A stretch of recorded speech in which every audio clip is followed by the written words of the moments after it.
우리에게 주시는 하나님의 말씀은 사무엘상 26장 1절에서 12절까지의 말씀입니다. 10사람이 기브아에 와서 사울에게 말하여 이르되 다윗이 광야 앞 하길라산에 숨지 아니하였나이까 하매 사울이 일어나 10광야에서 다윗을 찾으려고 이스라엘에서 택한 사람 3,000명과 함께 10광야로 내려가서 사울이 광야 앞 하길라산 길가에 진치니라. 다윗이 광야에 있더니 사울이 자기를 따라 광야로 들어옴을 알고 이에 다윗이 정탐꾼을 보내어 사울이 과연 이른 줄 알고 다윗이 일어나 사울이 진친 곳에 이르러 사울과 넬의 아들 군사령관 아브넬이 머무는 것을 본즉 사울이 진영 가운데에 누웠고 백성은 그를 둘러 진쳤더라. 이에 다윗이 헷사람 아히멜렉과 수르야의 아들 요압의 아우 아비새에게 물어 이르되 누가 나와 더불어 진영에 내려가서 사울에게 이르겠느냐 하니 아비새가 이르되 내가 함께 가겠나이다. 다윗과 아비새가 밤에 그 백성에게 나아가 본즉 사울이 진영 가운데에 누워 자고 창은 머리 곁 땅에 꽂혀 있고 아브넬과 백성들은 그를 둘러 누웠는지라. 아비새가 다윗에게 이르되 하나님이 오늘 당신의 원수를 당신의 손에 넘기셨나이다. 그러므로 청하노니 내가 창으로 그를 찔러서 단번에 땅에 꽂게 하소서. 내가 그를 2번 찌를 것이 없으리이다 하니 다윗이 아비새에게 이르되 죽이지 말라. 누구든지 손을 들어 여호와의 기름 부음 받은 자를 치면 죄가 없겠느냐 하고 다윗이 또 이르되 여호와께서 살아계심을 두고 맹세하노니 여호와께서 그를 치시리니 혹은 죽을 날이 이르거나 또는 전장에 나가서 망하리라. 내가 손을 들어 여호와의 기름 부음 받은 자를 치는 것을 여호와께서 금하시나니 너는 그의 머리 곁에 있는 창과 물병만 가지고 가자 하고 다윗이 사울의 머리 곁에서 창과 물병을 가지고 떠나가되 아무도 보거나 눈치채지 못하고 깨어있는 사람도 없었으니 이는 여호와께서 그들을 깊이 잠들게 하셨으므로 그들이 다 잠들어 있었기 때문이었더라. 아멘.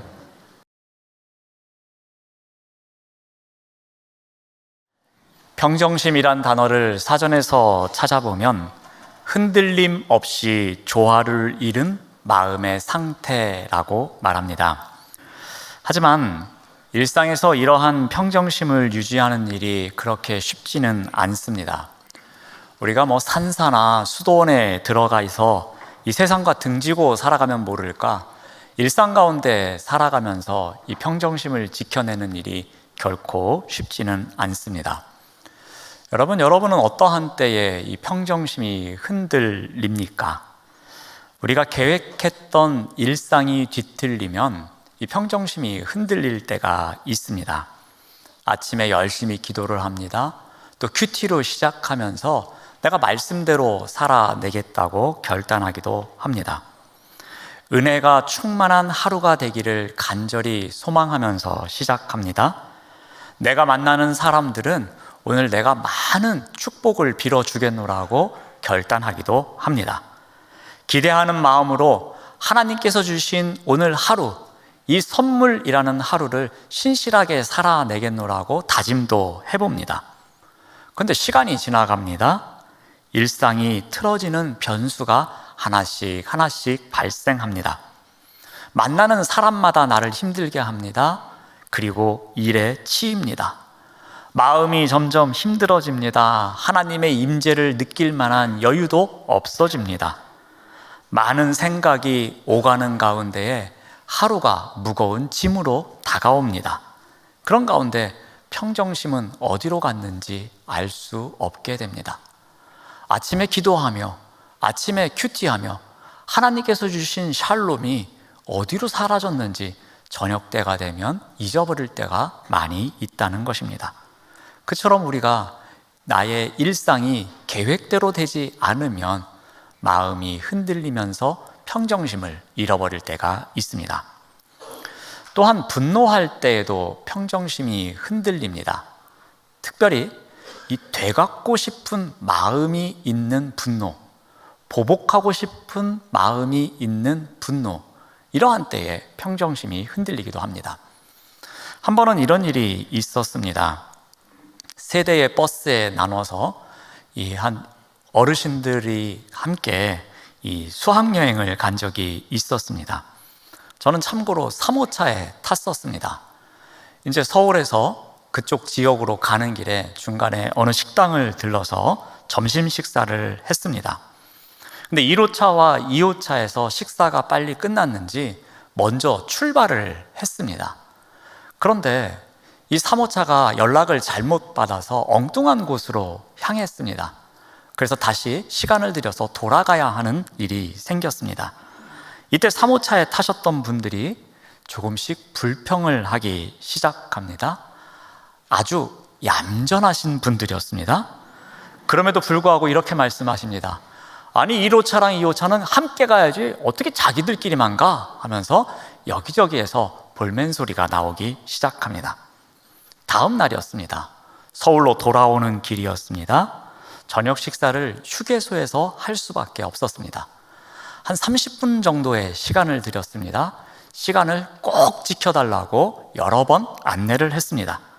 3호차에 계신 분들은 시간에 잘 맞춰서 모든 분들이 시간 안에 차 안으로 돌아오셨습니다.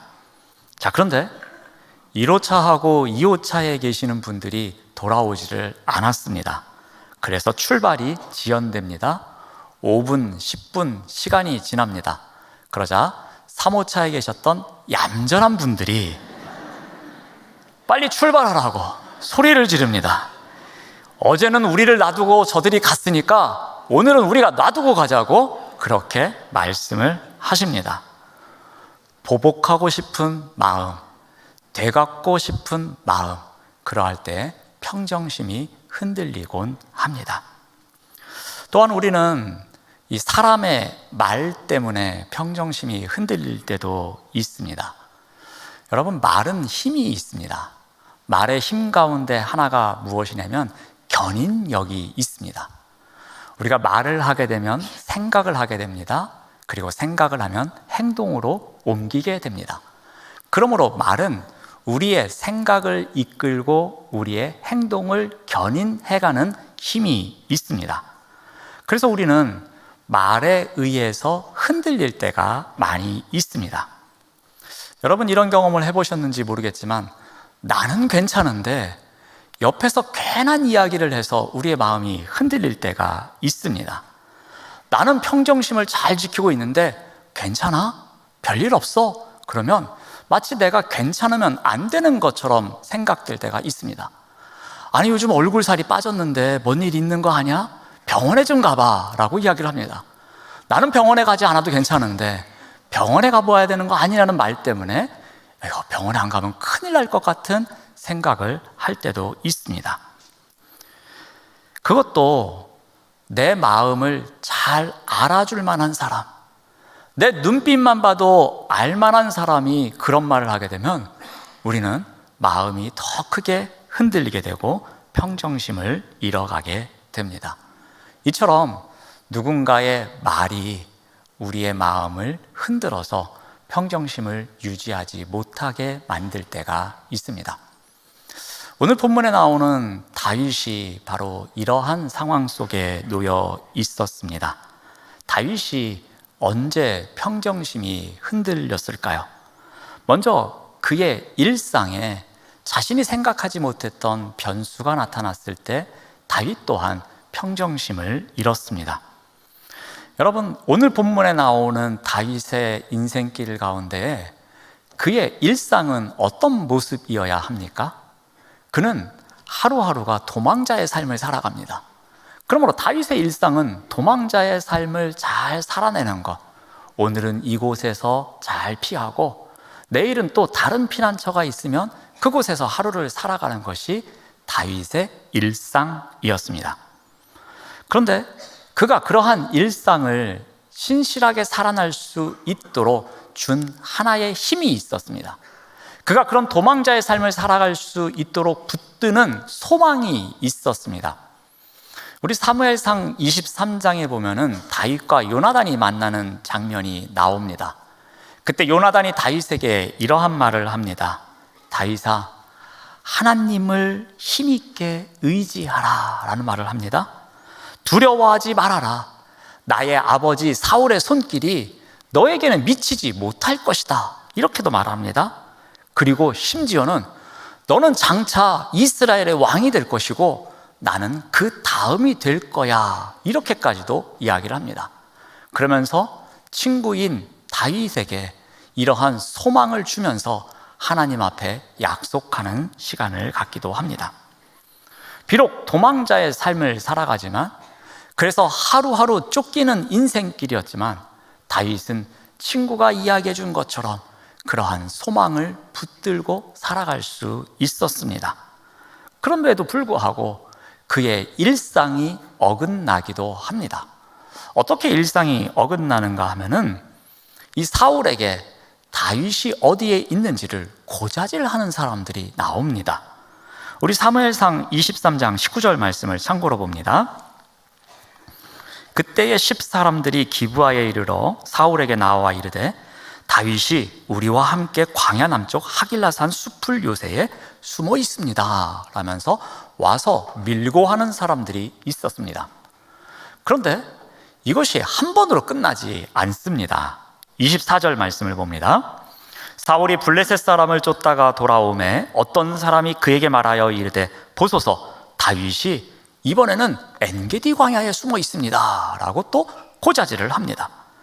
그런데 여기서 끝나지도 않습니다. 26장 1절은 이렇게 시작합니다. 10사람이 기브아에 와서 사울에게 말하여 이르되 다윗이 광야 앞 하길라산에 숨어 있습니다 라고서 또 와서 고자질하는 사람들이 있습니다. 다윗은 지금 도망자의 삶을 살아가면서 하루하루 마치 파리목순처럼 살아가고 있습니다. 그러니 그 하루하루의 삶이 얼마나 긴장되고 불안감 가운데 살아가고 있겠습니까? 그런데 그렇게 살아가고 있는 다윗의 일상에 어떠한 일이 또 생기면서 그 일상조차 힘들게 만드는 일이 생깁니다. 그의 일상이 뒤틀리게끔 그의 사울에게 찾아가서 다윗의 위치를 고발하는 사람들이 있었던 것입니다. 믿음으로 평정심을 지키고 싶었을 것입니다. 소망을 품고서 내일은 오늘보다 달라질 것이라는 마음을 갖기도 했을 것입니다. 그러한 도망자의 삶을 살고 있는 다윗에게는 이렇게 그 일상이 틀어지는 일이 발생하곤 했습니다.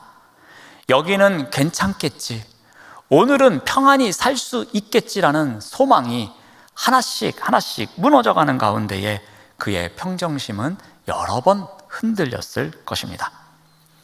다윗 또한 되갚고 싶은 마음에 분노가 찾아와서 평정심을 잃어버릴 때도 있었습니다.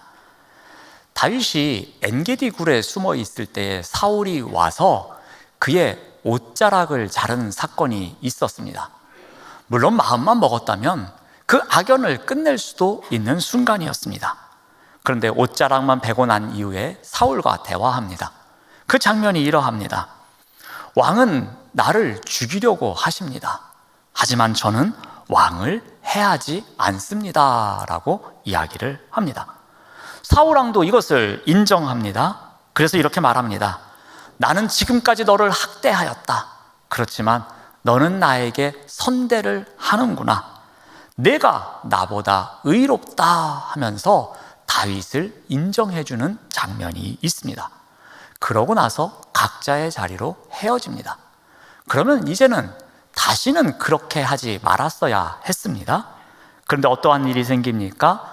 또 다른 사람이 고자질합니다. 그러자 사울이 3,000명의 군사를 이끌고 또다시 다윗을 잡고자 나아갑니다. 지난번에 분명히 이렇게 말했는데 왜 사울은 또다시 3,000명의 군사를 데리고 나를 잡으러 왔을까? 아마 다윗의 마음에는 원망하는 마음도 있었을 것입니다. 이번에는 내가 차라리 보복을 해버릴까? 나의 분노를 한번 행동으로 나타내볼까? 그런 마음도 가졌을 것입니다.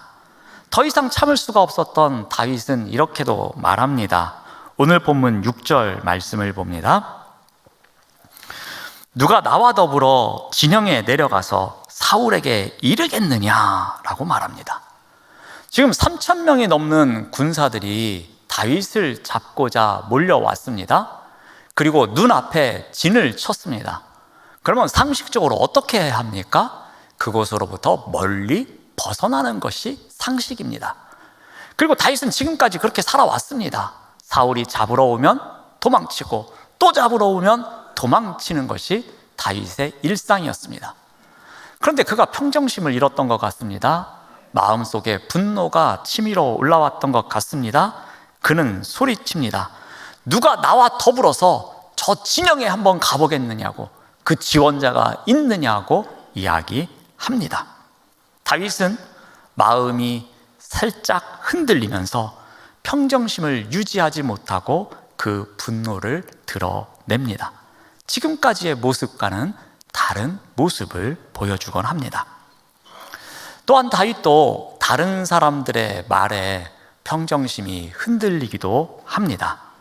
다윗이 아비새와 함께 사울의 진영에 들어갔습니다. 그때 아비새가 이렇게 말합니다. 7절 말씀을 봅니다. 다윗과 아비새가 밤에 그 백성에게 나아가 본즉 사울이 진영 가운데 누워서 자고 있습니다. 그리고 창은 머리 곁 땅에 꽂혀 있습니다. 더군다나 아브넬과 그의 군사들은 그를 둘러있긴 한데 누워 있다고 성경은 기록하고 있습니다.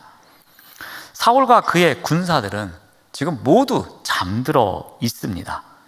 이것은 엔게디 굴에서보다도 더 좋은 기회가 찾아왔음을 이야기합니다.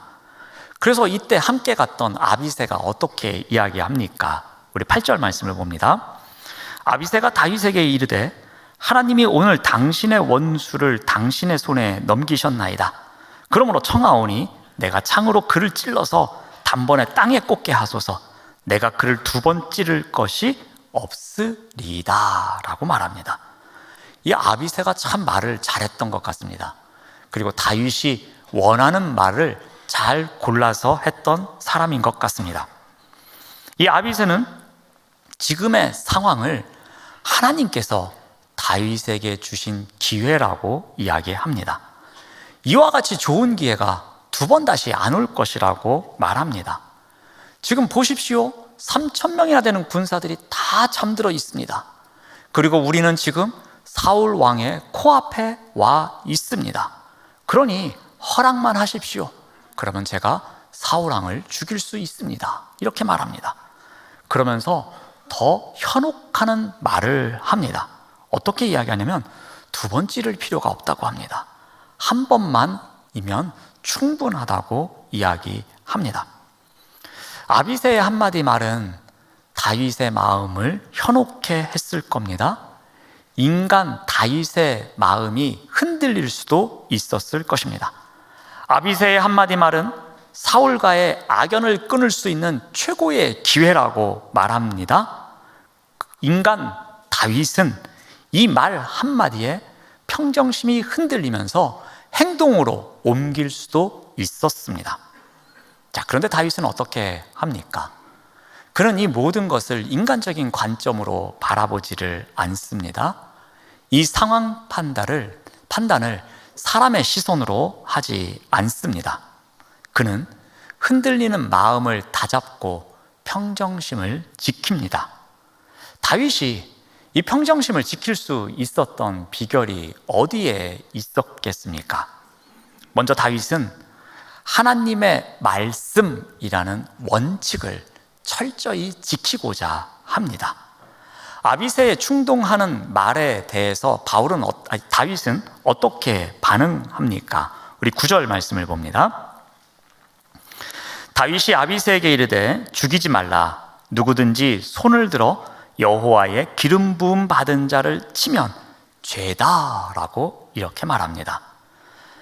다윗은 우선적으로 하나님의 말씀, 그 하나님의 원칙을 언급합니다. 하나님의 뜻에 따라서 세움을 받은 왕, 이 왕에 대해서 사적으로 보복하는 것은 죄입니다 라고 말하고 있습니다.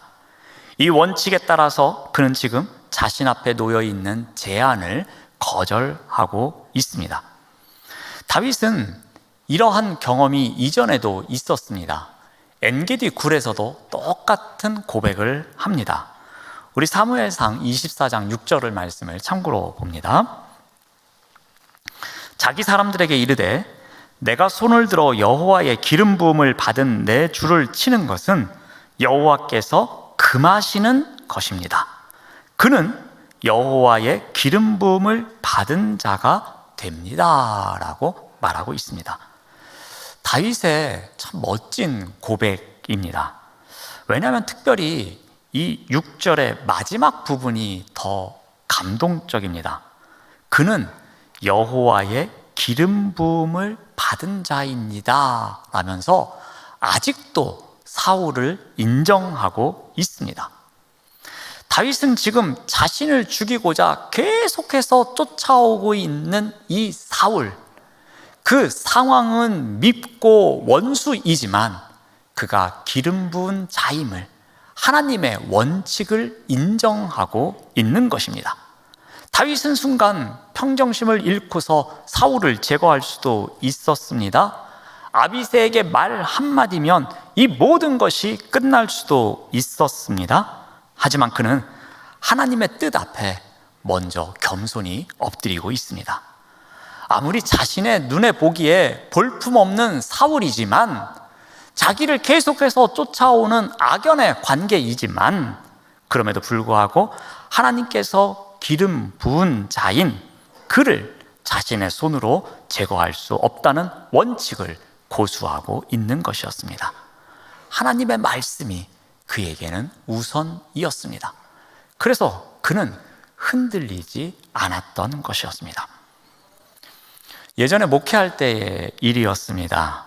평정심을 잃지 않으려고 노력을 했는데 잘 되지 않았던 적이 있었습니다. 그때는 주일 예배를 시작하기 전에 이른 시간에 함께 모여서 이 기도회를 해야 하는 시간이 있었습니다. 그러면 제가 그 기도회를 준비하기 위해서 더 일찍 가서 이 4층까지 짐을 들어 올리고, 그리고 의자도 세팅하고 이 마음의 준비를 하면서 이 기다리는 시간을 갖습니다. 자, 그런데 시간이 되었는데 사람은 오지 않고 카톡만 올 때가 있습니다. 목사님, 오늘 30분 늦습니다. 죄송합니다. 제가 기도회 못 갑니다. 목사님, 죄송합니다. 제가 지금 일어났습니다. 오늘은 기도회 생략하겠습니다. 이런 카톡이 옵니다. 저는 사람을 기다리는데 사람은 오지 않고 카톡만 옵니다. 이럴 때 평정심이 흔들립니다. 그런데 이것이 한두 번으로 끝나면 괜찮습니다.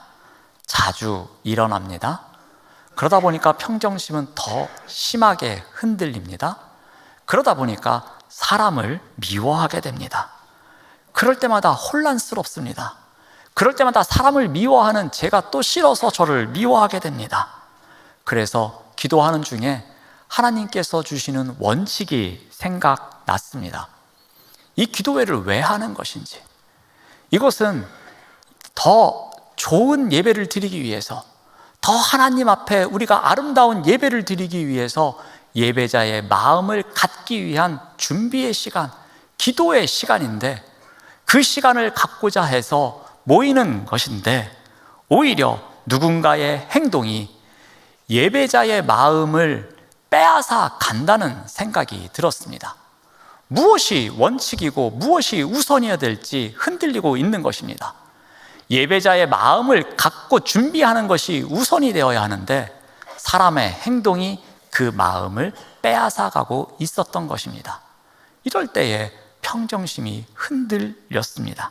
그래서 다시 한번 그 원칙을 붙잡으면서 기도하는 가운데에 평정심이 쉽게 흔들리지 않고 누군가를 미워하지 않고 더 폭넓은 마음을 가질 수 있었습니다.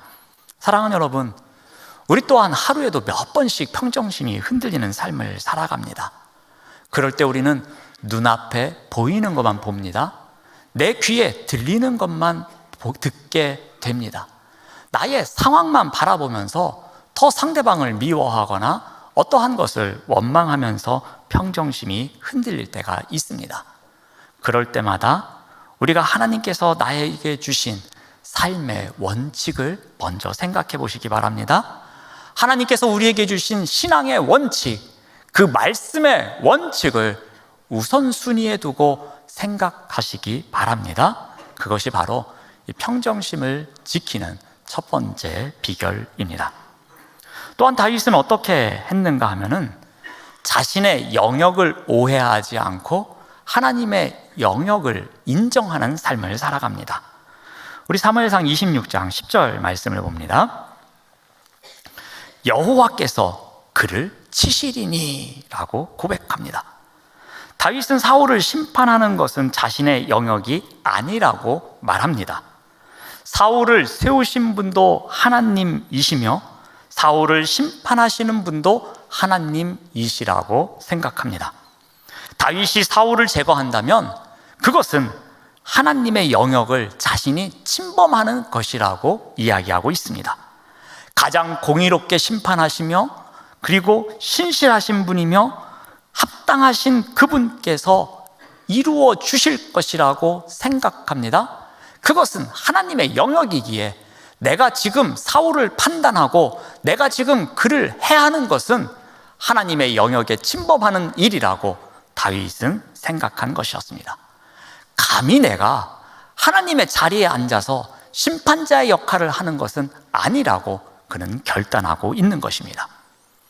다윗이 평정심을 지킬 수 있었던 두 번째 비결이 바로 여기에 있습니다. 자신의 영역을 오해하지 않았기 때문입니다. 바꿔 말하면 하나님의 영역을 정확하게 알고 있었기 때문입니다. 자신의 영역에 대해서 오해하지도 않고 하나님의 영역에 대해서 또 정확하게 알고 있었기에 평정심이 흔들릴 수 있는 순간이었지만 그 평정심을 다시 붙잡아 둘 수 있었던 것입니다. 사랑하는 여러분, 우리 또한 하루에도 몇 번씩 평정심이 흔들립니다. 그럴 때마다 꼭 기억하시기 바랍니다.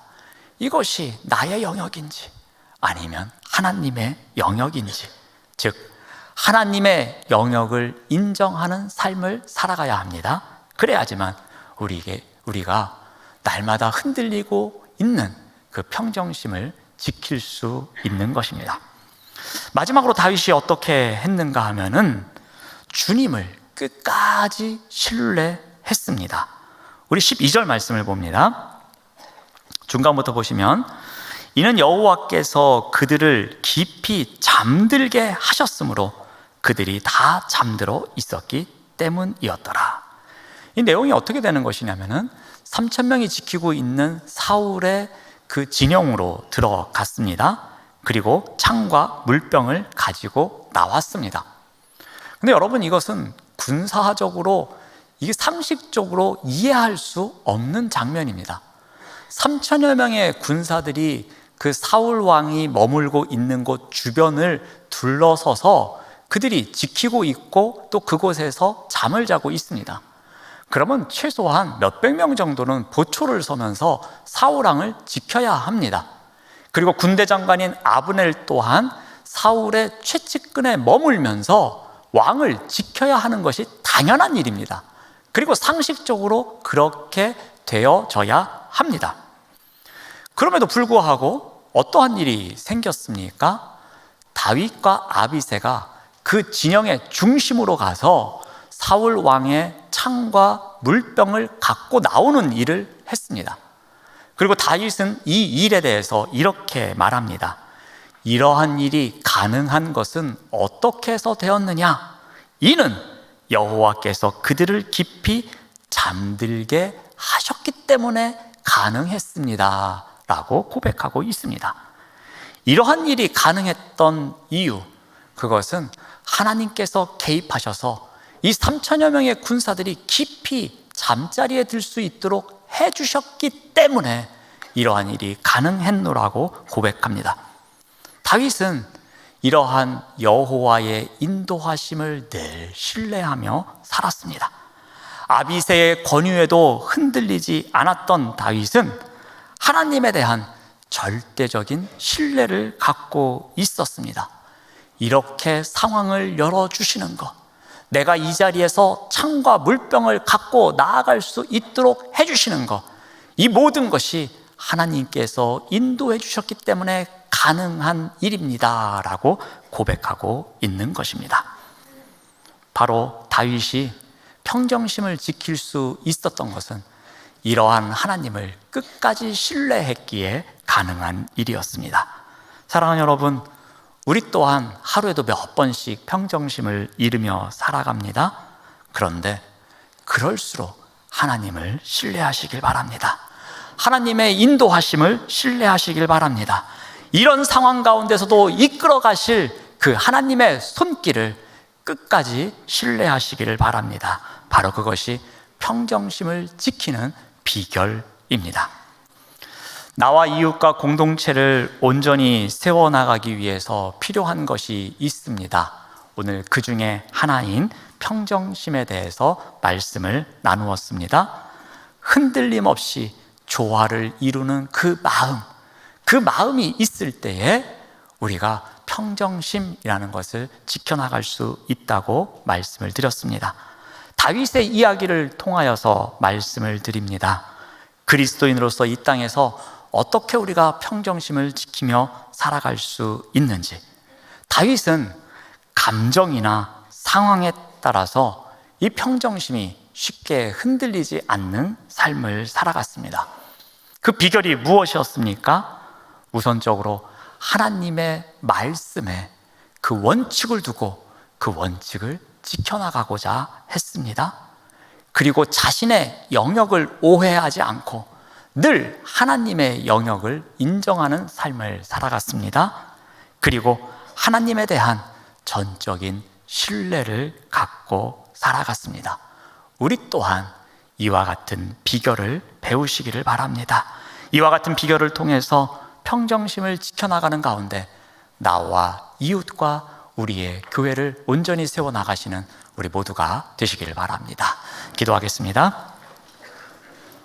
하나님 감사합니다. 우리가 이 땅에서 살아갈 때에 우리의 감정이나 상황에 따라 평정심을 빼앗기고 살아가는 것이 아니라 흔들림 없이 마음을 지키며 살아갈 수 있도록 인도하여 주시옵소서. 예수님의 이름으로 기도드립니다. 아멘.